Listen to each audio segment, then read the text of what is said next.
یا فاولئک مع المؤمنین، تو پھر وہ مومنین کے ساتھ ہوں۔ 4 چیزیں توبہ کے لیے بیان کی گئی ہیں یہاں پہ، سمجھ کر کے چلیں آپ۔ جب کوئی آدمی کسی کفر سے توبہ کرے، نفاق سے توبہ کرے، بڑے گناہ سے توبہ کرے، اس کی 4 منزلیں ہیں۔ سب سے پہلی چیز تابو، توبہ کرے۔ توبہ گال پہ تھپڑ مارنے کا نام نہیں ہے، توبہ لفظ ہے رجوع کرنے کا۔ رجوع کا مطلب ہے جس کام کو کیا تھا اس سے اپنے آپ کو شرمندگی محسوس کرے کہ میں نے غلط کیا تھا اور چھوڑنے کا پکا ارادہ کر لیا، یہ توبہ ہے۔ کان پکڑنا، گلے گال کو تھپڑ مارنا یہ کوئی ضروری نہیں بھی کیا تم نے، سوئے سوئے دل میں ارادہ کر لیا اے اللہ مجھ سے غلطی ہو گئی، میں باز آتا ہوں، یہ توبہ ہو گئی، یہ تمہاری توبہ ہے۔ سجدے میں گر گئے، اے اللہ مجھے افسوس ہے کہ میرے سے غلط کام ہو گیا، تم نے اپنی غلطی سے توبہ کر لی، بس یہ توبہ ہے۔ توبہ کہتے ہیں پلٹنے کو، جہاں تھے تم وہاں سے پلٹ آئے۔ نمبر 1 توبہ کے بعد کیا کیا کرنا ہے؟ وہ اصلحو کا مطلب ہوتا ہے اپنے آپ کو پھر سنوارنا ہوگا تمہیں۔ مومنین کے ساتھ اگر بیٹھنا ہے تو سنوارنا ہوگا۔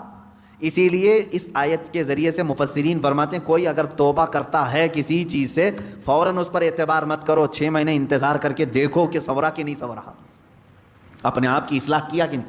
میاں آج چھوٹی چیز تھپڑ مار لیا، توبہ توبہ توبہ توبہ، اور اس کے بعد پھر کل دیکھا تو پھر وہی ہے۔ کبھی کبھار جو سچی توبہ نہیں کرتا ہے وہ آدمی چند دنوں کے بعد پھر واپس اسی گناہ میں چلا جاتا ہے۔ شریعت نے کہا ہے کہ 6 مہینے اس کا انتظار کریں، 6 مہینے اس کا انتظار کریں، دیکھیں کہ اس نے اپنے آپ کی اصلاح کر لی یا نہیں۔ کچھ لوگ صرف شادی کے لیے توبہ کر لیتے ہیں، صرف شادی کے لیے ایمان لے آ رہے ہیں، یہ بھی معاملات ہیں۔ تو یہاں پر بھی حکم ہے، ٹھیک ہے ایمان لایا، میں اس کا انکاری نہیں ہوں۔ کوئی لڑکی ایمان لے آئی، کوئی لڑکا ایمان لے آیا، اسلام میں داخل ہوئے، تو حکم تو یہ ہے کہ 6 ماہ اس کا انتظار کرو، دیکھو کہ حقیقت میں اس نے اپنے آپ کو سنوار لیا کہ نہیں۔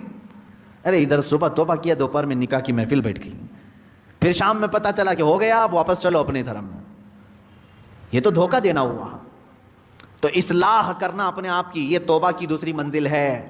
تم ایمان والوں میں کب شامل کیے جاؤ گے؟ پہلے نمبر پر توبہ، دوسرے نمبر پر اپنی اصلاح۔